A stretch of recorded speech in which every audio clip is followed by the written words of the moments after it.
And we move to smog. Yep. And acid rain. Okay, so we're going to talk a lot about smog. Okay, so what is smog? Okay, well, we have photochemical smog. Photochemical means that as sunlight hits some of these chemicals in the atmosphere, that they react and it creates smog. So we know it's a bad thing, and there's a lot about it we still don't understand. So yeah, we know that there's a lot of different pollutants that can attribute to photochemical smog, but we know that when we also know some of the the chemistry that goes on, yeah, there's a lot we don't know either. Now, let's talk about ozone and photochemical smog. So, as we talked about earlier, right, we have ozone that we need. But if we get ozone down here in our troposphere, it is not good. All right. So let's talk about this. So if we don't have, VOCs and stuff in the atmosphere, a lot of times what will happen is we'll get ozone naturally occurring because a single oxygen will bond with O2 to form ozone, right? And it can also break apart thanks to these nitrous NOs compounds. Okay. Now, buildup of photochemical smog is when we have that NO2, that NOx compound. And then we know that what can happen is those VOCs can combine with that, creates what we call these oxidants. These are not the good oxidants that you want for your skin. And what that does is it can make ozone in our troposphere where we live that mixes with some of these photochemical oxidants and that creates smog. Like I said, it's not good. I mean, does this happen naturally? Yeah, it does, especially during the sun, when the sun's up, daylight hours. Naturally, this is not a big deal. When the sun sets, the sun's not out because it's triggered by light, it goes back to normal. So, okay, normal fluctuation there. But whenever, thanks to humans and us pumping all these extra chemicals into the atmosphere, yeah. Mm-hmm. All right. So now, what is a thermal inversion? Inversion means to flip. So a thermal inversion is really all it is. It's an area within the atmosphere where you have like a relatively warm layer mid altitude and it covers cold air underneath. So it's like warm is sitting on top of cold air. And these inversion layers, what they do is it traps emissions from escaping. And what it does is they just kind of sit there. And this is what happens on those hot days when we have those air quality alert days. These thermal inversions really just, it kind of incubates that smog right on top of us. And here, so you can see, like, under normal conditions, daylight comes and me wanna, no, just kidding. All right. So sunlight comes down during the day. You have warm air, cool. And then as you move up, typically in the troposphere, it gets cooler, right? We talked about that from chapter 4. But what can happen in a thermal inversion is we have this buildup of air pollution above the city. It traps the cooler air down underneath and that warm air gets stuck up on top. So this is what we call a thermal inversion. Okay, now acid rain. Acid deposition is what happens before we can have acid rain. And again, we have a little bit of good news here. We're getting better. Yay! So it happens whenever those NOx compounds and sulfur oxides, what happens, they basically combine with oxygen and water. The H from the water combines with it to form an acid. So it will form things like nitric and sulfuric acid, which are, it's not like you've learned about acids. It's not like they are all just, going to, drop from the sky and burn your skin. No, I mean, they're very dilute in the atmosphere mixed in with the rainwater and stuff like that. But as it is brought down in things through precipitation, stuff like that. It can do long-term damage to structures, trees, plants, crops, water habitat, stuff like that. In this picture here, it shows how we get the bad stuff, those primary pollutants built up in the atmosphere, say like over a city. Then it's going to move because that's what air does. It moves. So let's say with the wind. When it mixes with water vapor and stuff in the air, that's whenever it bonds into making sulfuric or nitric acid. And then it falls back down to the earth. And you may remember that acids dissociate when dissolved in water. So they kind of break back apart, but they still have their acidic properties. So what can acid deposition, aka acid rain, do? It can lower the pH of lake water and lakes specifically in ponds because they're mostly contained. There's not a lot of water movement in and out. Okay. Decreasing species diversity because some organisms are extremely, extremely, extremely fragile when it comes to their pH and what they can maintain and withstand. Mobilizing metals that are found in soils and releasing them into surface waters. So the acids can get into the things that are in the soil, the naturally occurring metals in the soil, and basically leach them from the soil. And then too, as I said, it can also damage statues, monuments, and buildings. Okay, let's keep chugging on. So as you've seen, we've been doing not so bad with our air pollution, right? We're doing better than with some of the other things we are handling in this world. So let's talk about some of these measures about pollution control, all right?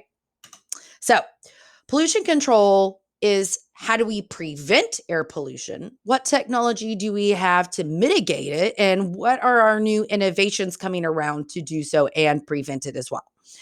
So first, if we could just avoid it, it wouldn't be a problem. We could also use cleaner fuel. So whenever we talked about the leaded fuel versus the unleaded fuel, that would be an example.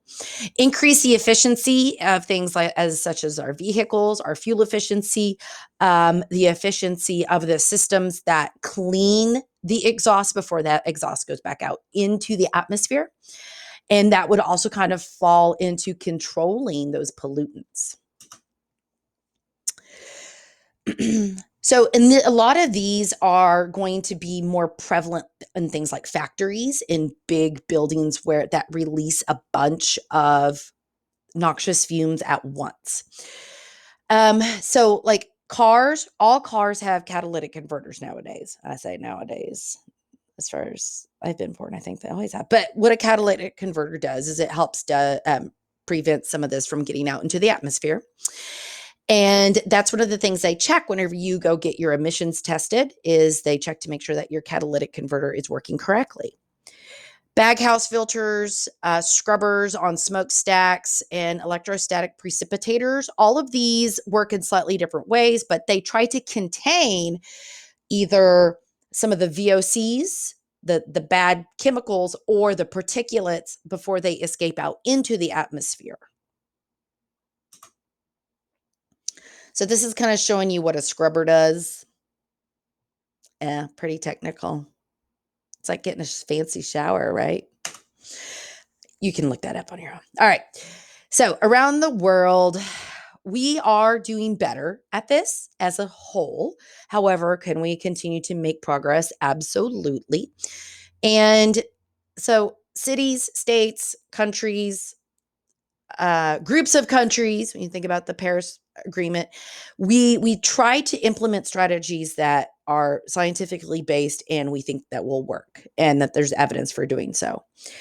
One thing that really does help is preventing stuff from evaporating into the atmosphere, those VOCs. So making sure that the gasoline's not spilled whenever you pump it. Dry cleaning fluids are very volatile. And kind of like I said too, about if you think about like fingernail polish remover, it's kind of like that.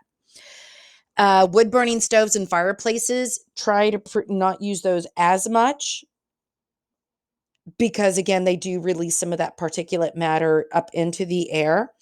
And, if you can limit your automobile use, try to do so. Okay, now this one's important. Stratospheric ozone depletion. All right, so back in the day, long time ago, I say back in the day, this is like 30 years ago, there was a problem that we had an ozone, like a hole in the ozone. You may have heard of this. We had a hole in the ozone, and it was bad news, which was meaning that UVB, UVC rays were breaking through, and UVA. But it was bad because then that ultraviolet radiation was getting through and reaching Earth's surface down into the troposphere. And so it has a really important job, the ozone layer. The ozone layer, right? That's right between the troposphere and like right underneath the stratosphere, it has a very important job. It prevents the Earth from getting too hot. It prevents the Earth from getting too much ultraviolet radiation and other forms of radiation. So it has an extremely important job. And we had a hole. Now, so, and how it forms is it's kind of this cool chemical process that just it occurs on its own. And UVC and UVB kind of work and like rearrange, takes oxygen and says, hey, you know what? A single oxygen's not just going to hang out, but we're going to kind of rework it. You get this single oxygen. I'm going to take these two oxygens. We're going to wham, bam. We got ozone, baby. And so it creates these ozone molecules. And again, up there, high up into the sky, it's a good thing. But if we have chlorine present, and this is coming from CFCs. CFCs were in spray cans, aerosol cans. So now whenever you see an aerosol can like Lysol or Febreze or whatever, it's going to say no CFCs, because what it was a propellant, meaning it would help spray it out better. And CFC stands for chlorofluorocarbon. Say that 6 times fast. But what happens is that chlorine is all like, hey, you ozone, I want one of your oxygens. And it would literally go take one of those oxygens. And as it would do so, as you can see from this chemical reaction right here, it would create chlorine monoxide and just leave oxygen, like a really good old oxygen. Yeah, it broke up.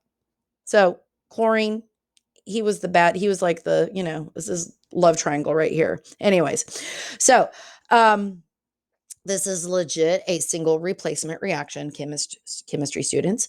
So the chlorine monoxide, what it does is it would then just go back and just leave chlorine back into the atmosphere, because the oxygens are like, hey, I don't like to be by myself. The chlorines are like, I don't like to be by myself. I'm diatomic. And then they go back and find their buddies again.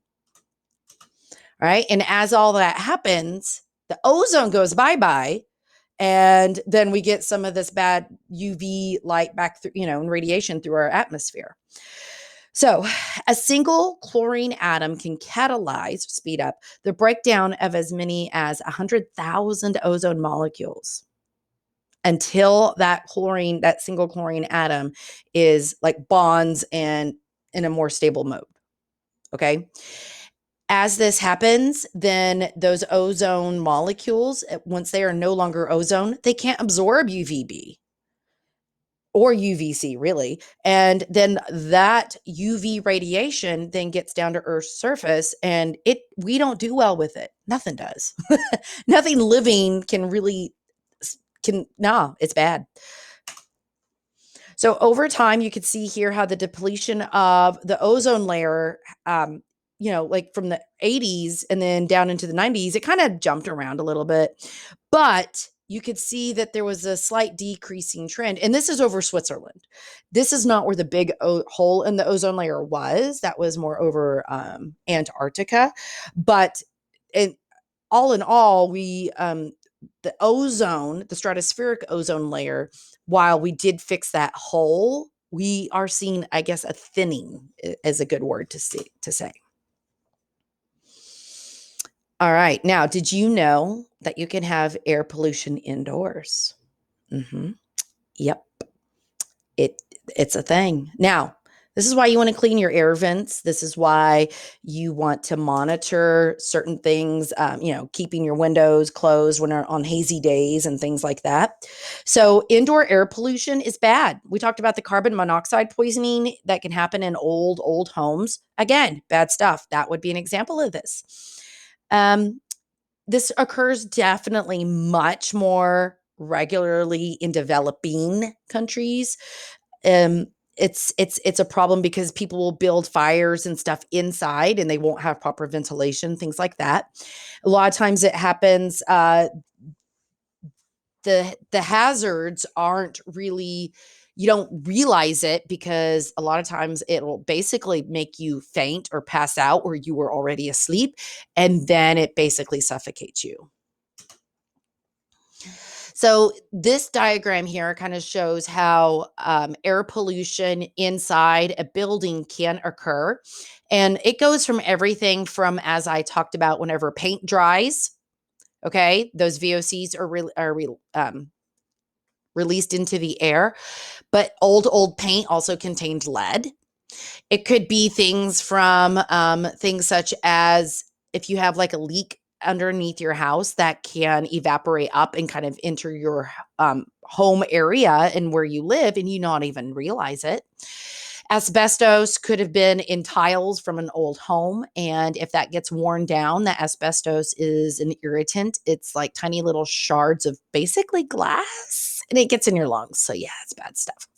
So this is all examples of air pollution. Another type of air pollution that I don't really see here would be like mold. Those mold spores in the air. So if you had mold, a moldy part of, from an area in the house that got wet, that could be considered as much as such too. So these are kind of going over some of those things that I talked about. One I did not bring up is radon. Radon is a naturally occurring gas. It's an element, and the thing is, it just kind of seeps into things. It's a kind of a heavy gas, and it'll just kind of seep through the things through like groundwater and rocks. Certain geologic areas more than others. I don't it's wrong. I don't think it's an issue really here so much. See, it's not. Yeah, way to go. So radon does tend to be a bigger issue up in the more northern United States. See, down here, we're pretty low. Yeah, I didn't think it was much of an issue here. If you have a basement, you're more prone to having radon issues. And we don't really do basements here.